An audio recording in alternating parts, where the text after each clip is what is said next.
যদি এমনটা হয় আমি তোমাকে জানাবো, যদি এমনটা হয় তুমি আমার কখনো পাবে না।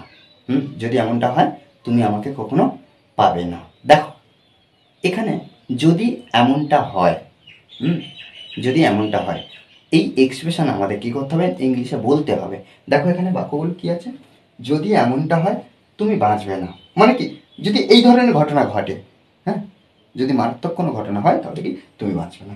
যদি এমনটা হয় আমি তোমায় জানাবো, যদি এমনটা হয় আমি তোমায় জানাবো।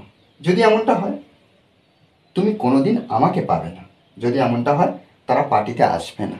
দেখো এগুলি সুন্দরভাবে আমরা ট্রান্সলেট করবো। দেখো একটা বাক্য যদি ট্রান্সলেট করি তাহলে প্রত্যেকটা বাক্য একইভাবে আমরা করতে পারবো। এখানে একটা জিনিস দেখো, তুমি বাঁচবে না আমি তোমায় জানাবো।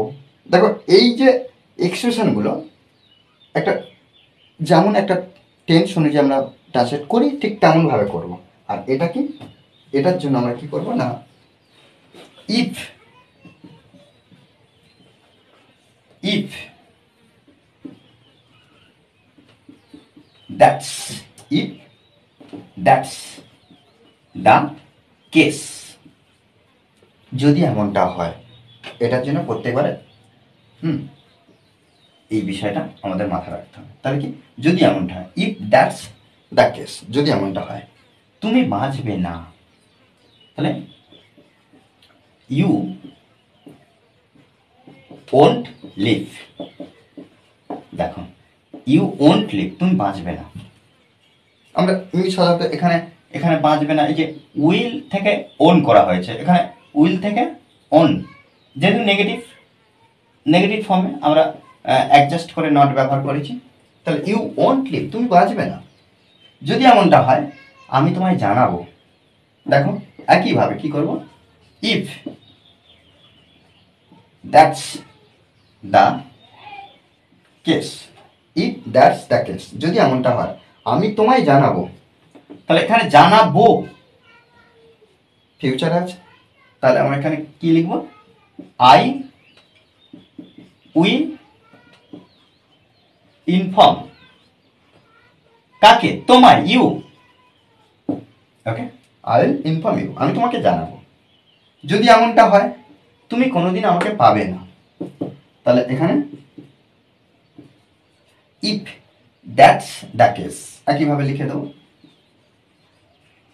কেস কি, তারপর কি তুমি কোনোদিন আমাকে পাবে না, তাহলে এখানে পাবে না ফিউচার, তাহলে এখানে আমরা লিখতে পারি কি, you will never, you will never, you will never get me, okay, you will never get me, তুমি কখনো পাবে না, কাকে, না আমাকে, ওকে। দেখো এইভাবে আমাদেরকে মনে রাখতে হবে।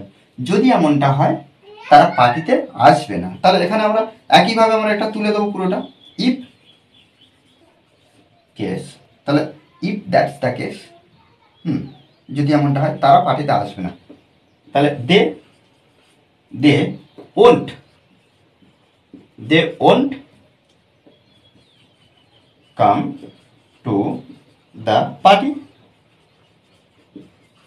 ওকে, they won't come to the party. দেখো এইভাবে কিন্তু আমাদের সুন্দরভাবে ট্রান্সলেট করতে হবে, আমাদেরকে বুঝে নিতে হবে। বারবার যদি প্র্যাকটিস করি তাহলে খুব সহজভাবে আমরা আয়ত্ত করতে পারবো। মনে রাখতে হবে স্পোকেন ইংলিশ আয়ত্ত করতে হলে আমাদের প্র্যাকটিস করতে হবে, প্র্যাকটিসের বিকল্প কিছু নেই, ওকে। আর এই ক্লাসটি যদি ভালো লাগে অবশ্যই লাইক কমেন্ট শেয়ার, আর যারা এখনো পর্যন্ত এই চ্যানেলটি সাবস্ক্রাইব করেননি তারা অবশ্যই চ্যানেলটি সাবস্ক্রাইব করে পাশে থাকবেন, okay. Thanks for watching this video.